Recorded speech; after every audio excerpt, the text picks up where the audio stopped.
안녕하세요. 알쏭달쏭 노무 이슈 5분 특강을 진행하고 있는 노무법인 YG의 박소민 노무사입니다. 노무법인 KS의 노승민 노무사입니다. 자, 오늘은 조금 어려운 용어들이 나와요. 그러니까 근로자가 이제 부당 해고 기간 중에, 그러니까 본인이 나 잘렸다, 해고 당했다라고 해서 뭐 소송을 가거나 뭐 노동위원회 가는데, 그 잘린 기간, 해고 기간 중에 다른 직장에서 이제 근무를 하는 거죠. 그렇죠. 근무를 해가지고 그때 얻은 수입을 흔히 중간 수입이라고 하더라고요. 네. 중간 수입이라는 용어가 나오고요. 그러니까 다른 직장에 가가지고 해고 기간 동안 뭔가 수입을 얻었다, 중간 수입이 있는데, 요때 이제 만약에 승소를 하지 않습니까? 부당 해고 승소를 했는데, 그때 또 나오는 용어가 임금 상당액이라고 하더라고요. 네. 그러니까 내가 정상적으로 일했으면은 받는 금액, 그러니까 뭐 임금 상당액 내지는 뭐 미지급 뭐 임금, 뭐 요런 용어가 나옵니다. 그래서 요 용어를 일단 집중을 좀 해주시고요. 자, 그런데 이제 부당 해고를 해가지고 이제 복직을 했다. 그러면 일을 못한 기간 동안 이 임금 상당액에서 요 중간 수입, 네, 어렵죠. 다른 직장에서 투잡도 아니죠. 그냥 일을 하다가 얻은 이 중간 수입을 공제를 해야 되는지 말아야 되는지 그런 이슈가 될 텐데요. 자, 요 내용에 대해서 좀 다뤄보려고 하고, 일단 그 박사님, 그 부당 해고 시 이제 근로자에게 발생하는 어떤 효과가 어떤 게 있겠습니까? 일단 근로자에 대해 부당 해고 등이 성립되는 경우에는요, 일반적으로 이제 원직 복직하고 그 해고 등이 없었다라면 지금까지 이제 지급받았던 임금 있죠. 그 네. 임금 상당액의 지급 명령이 이루어지게 됩니다. 이때 이제 구제 명령의 효과로서 임금 상당액은 근로자가 부당 해고 기간 동안에 정상적인 일을 했다라면은 받을 수 있었던 모든 금액을 말합니다. 그러니까 한마디로 내 그 과거를 다 돌리도. 네네. 다 돌려놔. 원직 그대로 네, 그렇죠. 돌려놔. 근데 그렇다면 근로자가 해고 기간 동안 다른 곳에서 아까 말씀드렸던 중간 수입이 있을 경우에는 요거를 공제를 해야 되는지, 좀 더 쉬운 말로 까야 되는지, 네, 그게 좀 궁금하거든요. 그렇죠. 근로자가 이제 부당 해고 기간 중에 다른 직장에서 근무해서 얻은 이제 중간 수입은 원래 이제 그 근로자가 그 기간 동안 사용자에 대한 노무 제공이죠. 근로 제공의 의무를 면함으로써 얻은 이익이니까 이제 민법상의 이제 그 538조 제2항 규정에 의해서 원칙적으로 이제 사용자가 근로자에게 해고 기간 중에 임금을 지급함에 있어 근로자의 다른 수입이 있는 경우는 그만큼의 중간 수입을 공제할 수가 있습니다. 근데 우리 판례는 이제 노동법은 근로자 보호를 위한 법이기 때문에 근로기준법상 휴업수당의 법리를 이용해서 임금 상당액 중에서 휴업수당, 즉 이제 평균 임금의 한 70% 정도가 되거든요. 이것을 초과하는 부분에 대해서만 공제할 수 있다고 해석하고 있습니다. 그러니까 이제 시청자님들께서 인사노무 관리하시면서 노동법을 공부할 필요가 있는 게, 이제 민법상으로는 다 까. 근데 노동법상으로는 휴업수당이라는 그 70% 그렇죠. 근로자를 보호하는 그 시스템이 작동이 되는 거네요. 근데 이제 시청자님께서 약간 이제 추상적일 수가 있어서 요거 수치를 좀 예로 들어주실 수 있으실까요? 예, 물론입니다.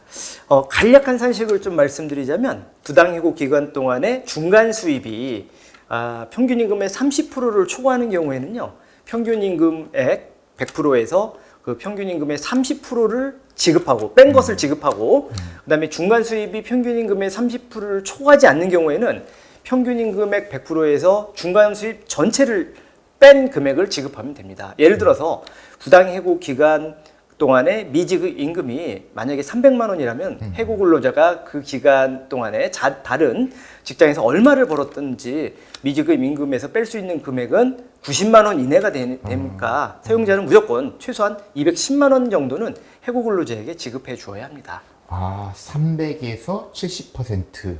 네, 그렇죠. 이제 210인데요. 210만 원만큼은 지급을 해줘야 된다는 얘기겠죠. 휴업수당만큼은 보장 확보가 되는 그렇죠. 거다. 예, 그렇습니다. 70%니까요. 이제 이해가 좀 되는 것 같습니다. 네. 그러니까 바꿔서 말하면 사용자는 미지급 임금액에서 중간 수입을 뺀 금액과 휴업수당을 비교해가지고 좀 더 근로자에게 더 큰 금액, 그거를 근로자한테 줘야 된다는 의미가 되겠네요. 맞습니다. 예.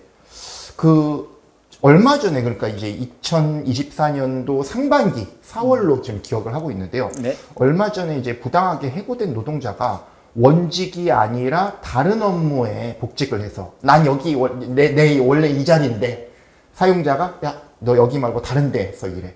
네. 복직해가지고 급여를 받았다면 이 기간만큼의 임금은 미지급 임금 청구액에서 제외돼야 한다는 대법원 판결이 나왔습니다.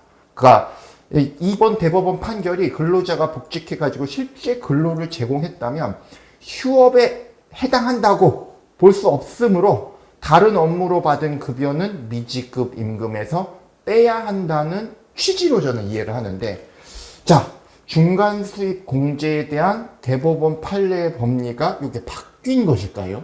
예, 그건 아닙니다.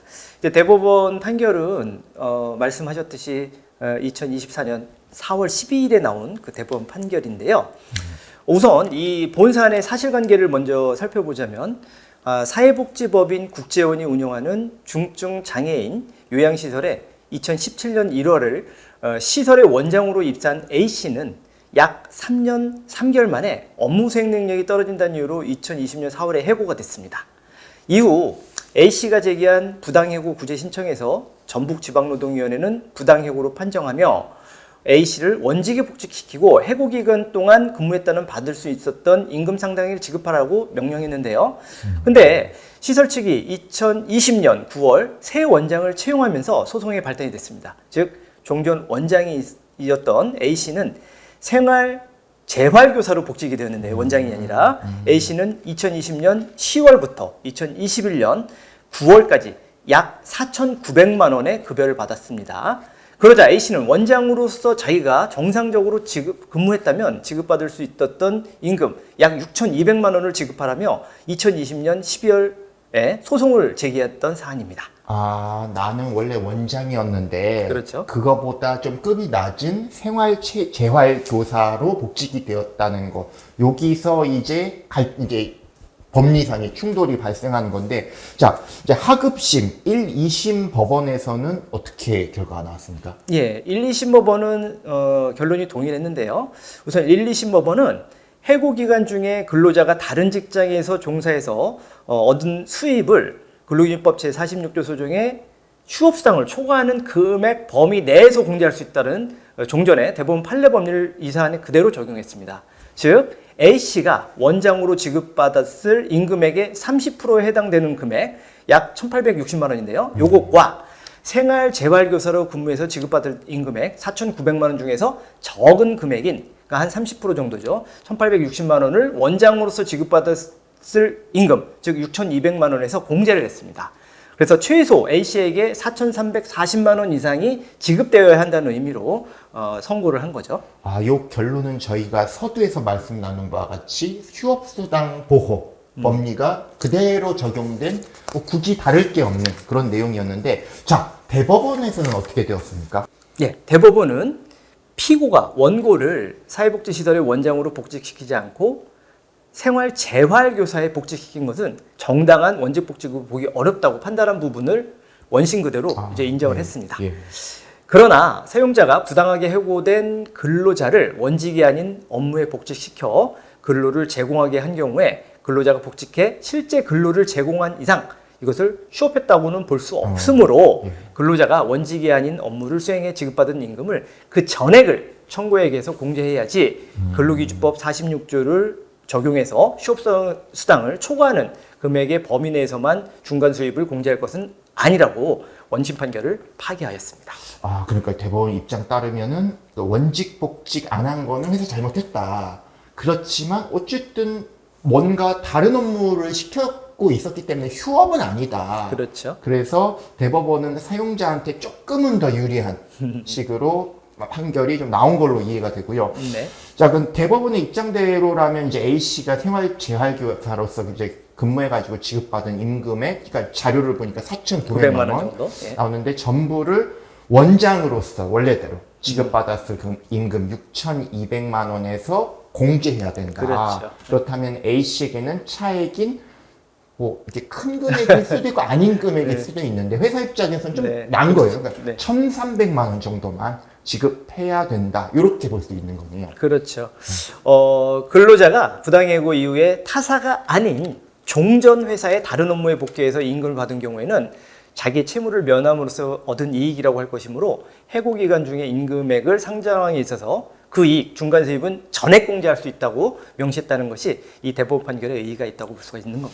예, 뭐 이 영상을 시청해 주시는 이제 대표님, 인사 관리자님 입장에서 보면 약간 동일한 사안이 발생했을 경우 되게 참고가 될 수 있는 내용 같습니다. 오늘 부당 해고 시 임금 상당액 소급 지급할 때 중간 수입 공제, 어려운 용어가 많이 나네요. 중간 수입 공제의 법리에 대해서 알아봤습니다. 오늘 설명 감사합니다. 감사합니다.